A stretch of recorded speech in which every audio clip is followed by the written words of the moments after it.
Hey everybody, Matt Barton here with this week's Broker Minute or Two. And yes, I am sharing screens with the famous, if not infamous, Robert Farnsworth. Actually, Robert, you and I were having a conversation this week, and so I just dragged you into this. I apologize in advance, but I think it's very timely, very important information for us to be reminded of. So I'm going to set this up and then share your story. Um, so, quite often we as practitioners in the industry, sometimes we just fall into a certain way of doing things without actually always thinking through what the potential um, challenges for that approach is. We're just like, well, this is what everybody does. And Robert's story today fits the bill. So with that, Robert, tell them your story. At least first size the deal so they get an idea of the size of the deal and why this is so significant. And it's a great story to demonstrate what we're going to talk about. The team listed an office building, asking price essentially $8 million. And within 10 days, we received a full price offer on it. There are a few things we needed to counter just for clarification, but because it is a nonprofit organization, their board of directors requested that it stay on the market for 6 weeks. So we delayed our response back to the buyer. And whole time it's like 2 times a week I'm in contact with them to make sure everything's going smoothly, and they're still hanging in there, and they understand the challenges of the sellers. So right as we're 6 weeks is up, we're preparing the counter offer, and I'd send it over for signatures. We get a So call just to from be another just to broker. be clear, just to be clear, the counter offer was just to confirm their original deal. It was just clarification. There was some lease back terms and some very minor counter offers. It was total clarification. And so I prepare it, send it over. They're literally getting ready for signatures on it, and then we get a call from another brokerage. Urgent. We need to take a look at the property. So we put the counteroffer on hold, arrange to get them in the next morning. The next morning, they love it. They want to make an offer, jump in the game. They asked us what they needed to do uh, to be the winning offer. And so Ashley called up the seller, got permission from the seller, and the seller said, "No, we want a great offer. Tell them these." Specific point items in the terms, and high level terms. If they got those high level terms, we're in the game.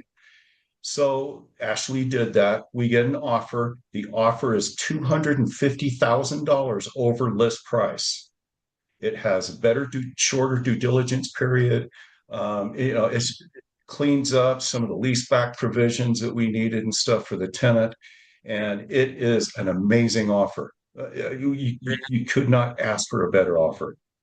Um, Ben, so we send it over to the seller. We're all excited. All right, let's get this done. And the executive committee and the board of directors talk, and they go, "Well, we think we should request highest and best offer."